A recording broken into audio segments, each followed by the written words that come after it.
Welcome to 20 Minutes with Mike, brought to you by Legalese, the ultimate guide on how to survive a law practice. The Chastain Law Office of Gold River, California, and Barking Frogs, your best source for race swag. Go bigger and louder. Now here's your host, Mike Chastain. Welcome to 20 Minutes with Mike. We have a really great show today. We're going to be talking about thinking. And my guess is that most of you, to take a pun, don't give a lot of thought to thinking, but absolutely critical thing that we do each day. And we're going to talk about the importance of that. And anyway, I think it's going to be really interesting. I encourage you to join us all the way through. So let's get started. You know, one of the happiest times in my life was the summer between high school and college. I just graduated from high school. I was getting ready to go to college. I was a distance runner. I was getting ready for the uh, uh, my first season of college cross country, and I was really excited. And I got hired to help build a cabin up in Kingvale, California, which is just west of Donner Summit up on Highway 80. It's an interesting place because at least in the 70s, and this was 1978, they got more snow than any other place on the planet. I mean, they would get, tons and tons of snow. It wouldn't be unusual for them to have, 12, 13, 14, sometimes even 20 feet of snow. And the day that we arrived, we had, there was a plot of dirt. There was just a lot and dirt, and the trees had been cleared off, but that was it. It was just dirt. We had a very limited window to get this thing done. And I remember the very last day, I'm literally up on the roof on this A-frame, nailing in the aluminum siding, and it's pouring rain. And I'm just scared to death that I'm going to fall off and drop, 30 feet, or it probably wasn't 30 feet. It was probably 20 feet, to the ground and kill myself. But in between that time, I was every day was a real joy because we would see something getting done. So, first it was just a dirt, and then there was the ditches, and then there was the foundation, and then we began to put up the walls, and then, eventually the internal walls and the staircase and the roof. I mean, it was very, very exciting. And each day for me, seeing the progress was really a big deal. And I was very infatuated with the doing, right? I didn't actually have to do much thinking. I was working for a friend's father. He'd hired us. He needed an extra set of hands and someone who just wouldn't, wasn't stupid, nailing and lifting and carrying. And at that time, I was also training for track. So we would work all day, and then we'd go for a run up in the mountains. And then I was exhausted at the end of the day. And interesting enough, in 1978, we didn't have a TV, we didn't have a radio, we didn't have a telephone. There certainly was no computers or cell phones in those days. The only thing I had was a boom box with an Elvin Bishop cassette that I played over and over and over until the cassette wore out. And so finally, at the end of the 2-month window, I think we had, when we left, there was a cabin sitting there, and that was so exciting because I really felt the pleasure of the doing. What I didn't give much thought to until many, many years later was all the thought that went into the project before the doing began. So, Mr. Stranjo, who was the father and the owner and hired me to do this, he had to have the vision of having a cabin because at that time there wasn't much in Kingvale. He had to develop the blueprints. He had to make sure the amount of wood, the supplies, we had enough hammers, we had enough nails, we had all the things that we would need. He had to think the entire project through before the doing occurred. And it never really occurred to me because I was just doing. You know, I think we as Americans, or maybe just as people, are so infatuated with doing that we often don't take time to really do the thinking component. And that's really what I want to talk about. You know, thought is the source of all power, and nothing exists without thought. There's not a single thing on this planet that wasn't uh, built, made, that didn't come after a thought. Now, sometimes it might have been a little bit different than the thought. It may have developed a little bit differently, but there was an idea, there was a thought that had that caused that thing to be designed and built. There's nothing that you do during the day that isn't the product of thought of some sort. Your brain directing your physical body to do things, outside of maybe sneezing or some sort of jerk reaction. You see a snake and you jerk, that may not be thoughtful, but there are very, very few things that we do in the course of our lives that isn't uh, uh, the result of a thought. It may not be a good thought. It may not be the right thought. It might not be a smart thought, but it was a thought. So if this is true, if nothing exists without thought, then taking the time to think is critical. So let's kind of back up here. Most people believe that doing is the key to success. And, I certainly won't argue that doing is a very important component of success. But while doing is extremely important, the source of all doing is thought. And I think that one of the places that we really shortcut ourselves, or a lot of people do, is in the thinking process. The true geniuses of our lifetime aren't necessarily smarter. It's just that they took the time to think the process through. A lot of these guys that we consider to be geniuses aren't necessarily smarter per se than a lot of people, but they have taken the time to actually do the thinking. Um, you know, I think it's important that this isn't just my you know belief. There's lots of books and writings. I mean, it's in the Bible. I've been reading the Master Key System, and it talks about thought being the genesis uh, of everything. That nothing exists before thought. Um, Even in Genesis, in the Bible, it is the thought of God that creates the world, right? Every religion talks in those realms. And so, you know, it's true for us as mere mortals as well, that all things that exist are the resort of some sort of thought. So let's talk about thinking. What is thinking really about? Well, there's two types of basic thinking. Now, before I get to that, here's something that I think is really critical to recognize, and I think most of you understand this, but you may not have thought about it. Right? The brain never stops working. Let me repeat that. The brain never stops working. If it did, you wouldn't be alive. Right? It is the brain that keeps your heart beating. It is your brain. Now, it may be the primitive part of your brain, but it is the brain that keeps your heart beating. It is the brain that uh, circulates the blood. It is the brain that does the breathing. It is the brain that runs the kidneys and the digestive system. All of that happens because the brain's alive. If the brain stopped working, you would not be here, right? A lot of this happens. As a matter of fact, everything that I just talked about is all happening on a subconscious level. Very few of us. There are people who can control their heart rates, but most of us don't. We don't even try. Most of us can control our breathing if we decide to. We don't necessarily decide to, but in meditation, if you're doing meditation, you do try to control your breathing a bit. But for the most part, all of those things that keep us alive are part of the brain. You'll notice when you go to sleep, almost everybody has dreams. You may not necessarily remember the dream, but you'll know that you had a dream. That's your brain still working.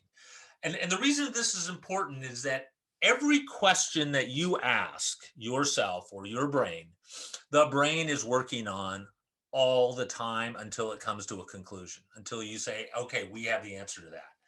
That is why, you're walking down the street and all of a sudden a name will pop to you that you were trying to think of. Or the answer to something will come to you. Or, this happens to me. Maybe this is old age, but, I'll forget a password or a phone number, and I'll, later on during the day when I'm doing something completely different, boom, it comes to me. right? Oh, yeah, there it is. Now I got it. Um, so the brain is constantly working, and that's why it's really important to always be asking the right questions. We're going to get to that in a minute. So there's two types of thinking. There's focused thinking, which I call doing thinking. So it's the focused thinking. It's doing uh, the project. It's doing the motion. It's doing what the accounting problem. It's doing the meeting. It's doing whatever it is that you are quote unquote doing. It is a focused, concentrated thing on a particular topic.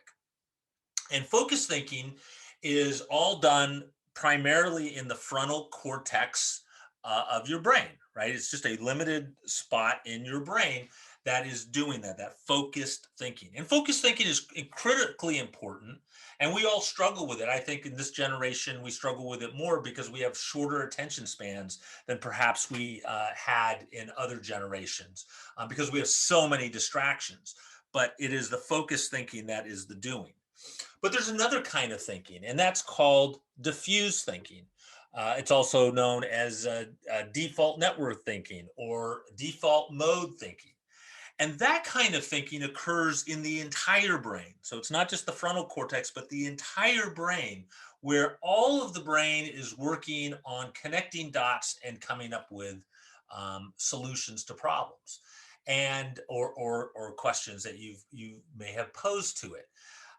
And this happens not in a focused manner, but when you actually sit back and allow the brain to do the work. So, for me, for example, I do a lot of my diffuse thinking when I'm riding my bike. Now, for some people, my wife, Elisa, she can't do it while riding the bike because she has to concentrate on riding the bike or she'll crash. I have ridden literally tens of thousands of miles. Riding a bike is commonplace to me as breathing. So I don't have to think about riding. Um, it is part of, but it gets the heart rate going, it gets me going, and it allows me to relax.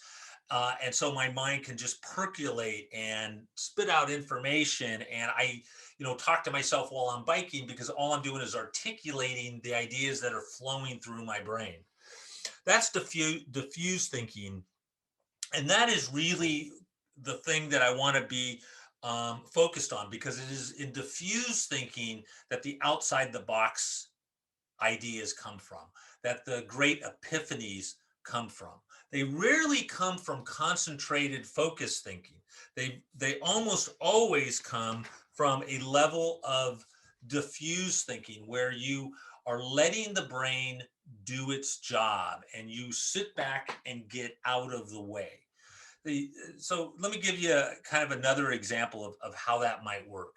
One of the challenges that I have, and I think that probably a lot of people have, is um, getting in the way of a thought because I don't know how to do it. So let's just take the common thing. Hey, I want to figure out how to make $1 million. All right.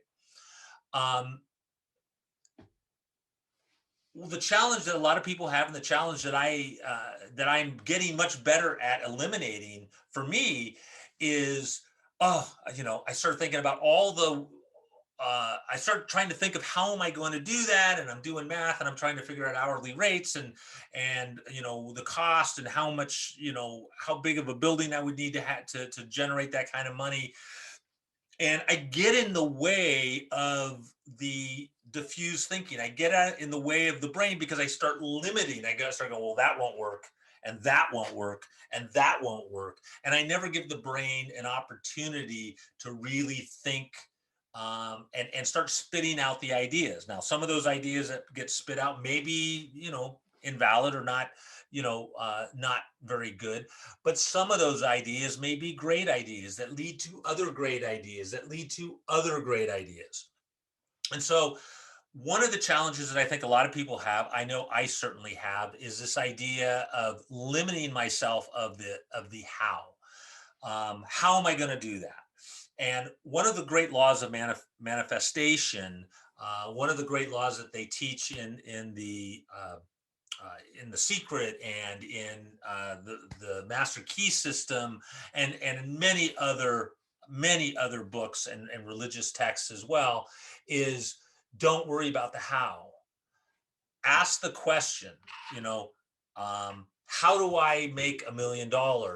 And then sit back and let the universe conspire to figure that out for you. Let the universe start bringing you ideas and putting you in the place where those opportunities might arise. And that's really what it's about. It may not necessarily be that you come up with the solution, but you may wind up in front of somebody who does come up with a solution, or you might have there might be a recommendation of a book in another book that that you wind up reading, that gives you the inspiration to do something that generates, that money. So, it's rarely a direct line. Oh, how do I make $1 million? Oh, I do this, and then $1 million falls in my bank account. That is rarely how it happens. The way it normally happens, or will most often happen, is that you'll start being put in the place where there's the opportunity for you to find the ability to earn that kind of money. And if give yourself the time and opportunity to do that, it will begin to happen. That is the law of manifestation. But a big part of what I really want to promote today is this idea that, especially if you're a professional, if you're a lawyer, a doctor, an accountant, a medical professional, an architect. I mean, it really doesn't matter. Giving yourself the time and the permission to relax and to think is absolutely critical. If someone said to you, "Hey, I need you to dig me I need a hole dug right here." All right. Now, most of us will go, "Okay, well, give me the shovel and I'll start going." Um, but the guy who goes, let me think about that for a minute. Well, let's say if I go out and I rent a backhoe, I can dig that hole in about 15 minutes, as opposed to taking 4 hours to dig it, right? Obviously, taking the time to think it through and go, okay, what are my options? And is that a realistic option? Is it realistic to get a backhoe? Or am I really going to have to do it by a shovel? Or can I get somebody to help me? Or is this a proper shovel? Is this the right kind of shovel? I mean, having the right tools obviously is pretty critical. So the idea is giving yourself the permission to take the time to not just do, but to actually give yourself an opportunity to think about it. Now, from a lawyer's perspective, and this is where I find a lot of people are challenged, is if they're doing things by the hour, and a lot of lawyers bill by the hour, although that is kind of, there's a trend towards flat rate stuff, but not to get too bogged down into that. Most lawyers are working by the hour. They want billable hours, and they really struggle with the idea of billing for sitting there with their feet on their desk thinking. Or, for me, a lot of times, I'll sit down, and I'll just close my eyes and I'll turn everything off, and I'll just, ask the question and let the answer start coming to me, and give myself the permission to take the time. Taking an hour or 2 hours or 5 hours to think of the right solution is way more valuable than just running around with your hair cut off, like your hair's on fire, um, doing the wrong thing. It's like that old joke. The guy's heading down the road, and his passenger says, "Well, where are we going?" He says, "I have no idea, but we're making great time." You know, um, Anything that should be done as well as you could possibly do it, and the foundation for it, just like building that cabin, having a blueprint, somebody taking the time to have the vision. What was this cabin going to be like? What was this cabin going to be used for? What did we want the end product to look like? All of the work that went into it before we picked up the first hammer, before we picked up the first shovel. So, the key points of this thing is give yourself the permission to give yourself the time to think, and you will be more productive, you'll be happier, and you'll get better results. All right, everybody. So I just want to remind you, go to my website, mikechastain.com. You can see all of our other videos on these various topics. You can get my book there, Legalese, The Ultimate Guide and How to Survive a Law Practice. Um, uh, you know, there's just great information there. We're at our 20 minutes. So just remember, be grateful for what you have and be willing to work for what you want. All right, everybody, we'll catch you next time. Y'all take care. Bye now.